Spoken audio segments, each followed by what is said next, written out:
Welcome learners. So today I welcome you to the virtual lab in which I will be discussing some of the biochemical tests which is being used to identify bacteria. Now you know that before I move on to the very test which you can display, which is displayed on your screen, I just want to highlight the importance of your biochemical tests. Now you know that when you have isolated a microorganism in the laboratory, the first and foremost thing you basically do is that to identify it. So to identify it. So what do you do for the first identification? First identification, it's morphological identification. We go for the, first of all, we go for the colony characteristics, that what type of colony which we get in the particular plate, that we identify. Followed by we also identify microscopically. So microscopically we basically determine that whether it is a rod-shaped organism or it is a coccus, etc. So these are some of the things which we do in your microscope to identify the microscopic organism. But do you think, students, that it is enough to identify a specific organism? No, it is not at all enough to identify a specific microorganism. So, for the identification of specific microorganism, we have some of your biochemical test. And this biochemical test is given in your Burgess manual. So, there is a manual in which all the biochemical test is being given in great details, and accordingly, whether you get rod, whether you get coccus, whether it is gram positive in nature or it is gram negative in nature, we basically perform some of the test in Burgess manual, according to Burgess manual. So Burgess manual tells us various biochemical tests which will help you to identify a bacteria. But the next question comes that whether this test is enough to find out the genus and the species. If you ask me this question, I will say no. So from Burgess manual, sometime or the others, we get to know the genus and the species with a set of specific tests. But for knowing the species, for knowing the strain, again you have to perform another important aspect or another important test, that is sequencing. And we usually perform 16S rRNA sequencing. So you understand, students, that identifying bacteria, characterizing bacteria is not that easy. We have to go through sets of different procedures to identify your microorganism. So today we will be focusing on a single test, which is your Catalase test, which is a preliminary test for your bacterial identification. So next we will move on to the Catalase test. This is the theory of your particular biochemical test, and why we are basically focusing on this lab of your biochemical test that is being discussed. So next I will move on to your Catalase test. So Catalase test. So you understand that Catalase test, this test basically demonstrates the presence of the enzyme catalase. So I will say that it demonstrates the presence of enzyme catalase. Okay, and you know that this enzyme, what is the function of this enzyme? This enzyme basically catalyze the release of oxygen. So release of oxygen from hydrogen peroxide. Release of oxygen from hydrogen peroxide.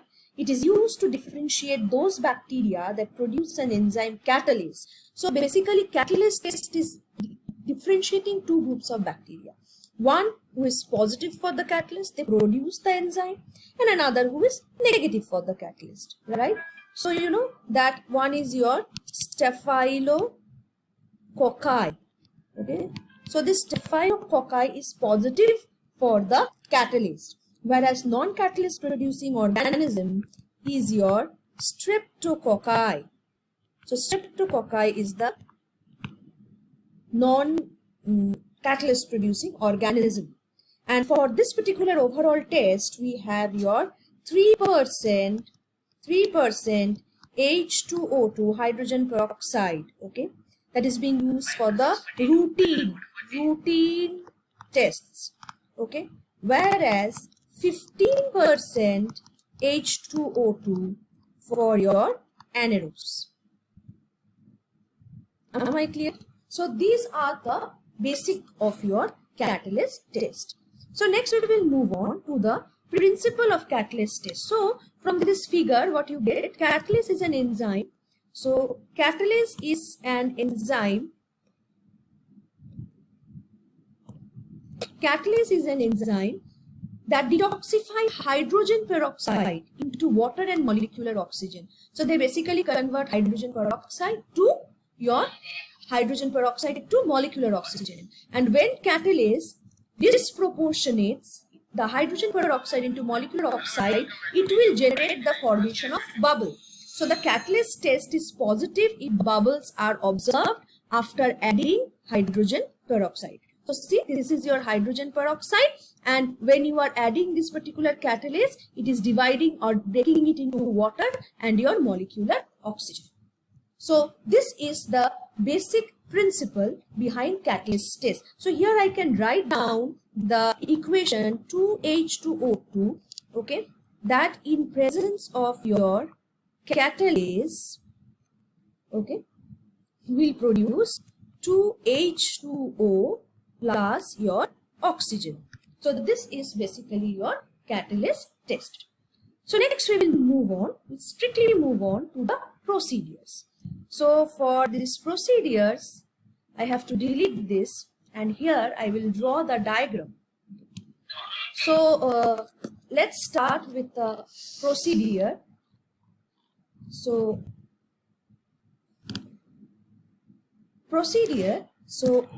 this particular procedure is having your tube method. You can do it in tube method.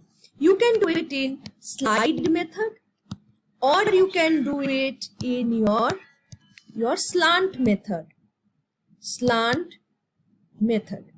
Okay.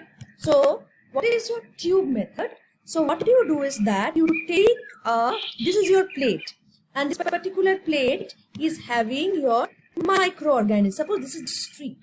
Now what you do, now with the inoculation loop, so this is your inoculation loop which you have burned. So you will burn the inoculation loop, and then you will just take a bit of your culture, and then you will take two tubes. One tube, so you have two tubes, and in this tube you have hydrogen peroxides, okay. So one is your control, another is your experimental. So now when you take this inoculum and you add this inoculum into the tube, what you get is that you will see that for a positive test, you get to see that there is bubbles. So bubbles coming up. And for the negative test, you will never see a bubble. So it will remain as it is. So it will never see a bubble. So presence of the bubble means the formation of the nascent oxygen in the tube. So that is basically your tube test of your catalase. Then we will move on.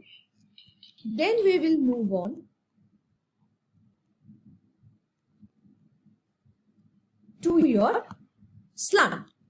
So then we will move on to your slant. It is very easy. So first I will draw the slant. So these are the two slants which I have drawn. So the slant is having the microbial culture. So let's say take this color and you have streaked the microbial culture. So both microbial cultures are different. So I expect that one will be positive and one will be negative. Negative is the control. Now what you do, you add the hydrogen peroxide. So what you do, you add your hydrogen peroxide. So as you add your hydrogen peroxide in one test tube, you get to see, so this is your test tube where you get to see let's say we take this color, the bubbles, which is coming out in the hydrogen peroxide. Whereas in this particular test tube, we do not have any bubbles coming up. So you don't have any bubbles coming up. So if you don't have any bubbles coming up, this is a negative test for your catalase. And if you see bubbles coming up, then that is your positive test for catalase. So this is your slant method. Now I will move on to the slide method. So slide method of catalase testing. So for slide method of catalase testing, you take 2 slides. So I am taking 2 slides. Now what you do?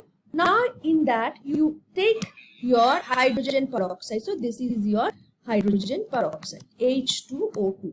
So this is your hydrogen peroxide. And now what you do? You take the 2 slants. So you take the 2 test tubes in which you have the microbial culture. So this is your microbial culture. So now you have taken the inoculation loop and you have collected the culture. So after you collect the culture, you take the inoculation loop and put it over here after flaming it, and you just mix it thoroughly. So what you get to see is that if it is positive, then you get to see that bubbles coming up in the slide. Whereas if it is negative, so if it is negative, you will never see any bubbles coming up in the slide. So this is your negative test, that is, this is your negative test, and this is your positive test. So these are the 3 different procedures of your catalase test, and this has been demonstrated in your manual, and you also have a small experiment to be performed in your virtual lab protocol where you will do this test by the slide method. Now next is your observation. So though I have already discussed your observation, but still I will show you a picture, and I will always say that when I am making the video, I am acknowledging all the pictures, right, which I have taken it from your Google images. So I will acknowledge all the pictures. So let's take a image for your, so let's take an image. So let's take an image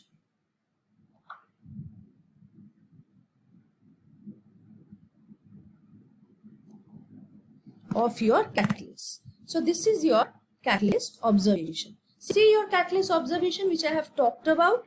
You see that this is the slide, and in which you have added the particular culture, and for negative you will never see any bubbles, but in positive you get to see the bubbles. So you have got to see the bubbles over here.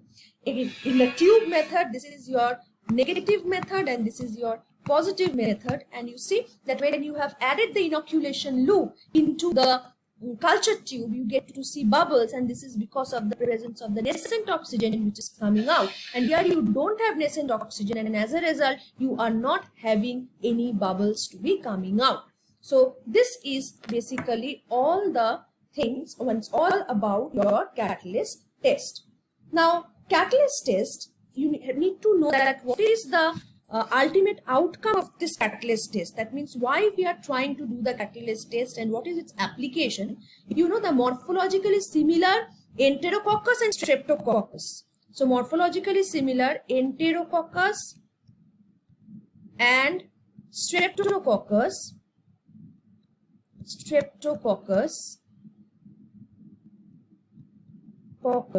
So Enterococcus and Streptococcus, you know that is catalase negative, whereas Staphylococcus, staph, is your catalase positive. Okay, so that can be differentiated. Also valuable in differentiating aerobic and obligate anaerobic bacteria. So you can also differentiate aerobic and your anaerobic bacterium. Okay. Moreover, it is also being used for a semi-quantitative catalase test is used for identification of your Mycobacterium tuberculosis. It is also used to differentiate aerotolerant strains of Clostridium which are catalase negative from Bacillus species which are positive. So catalase test can be used in any identification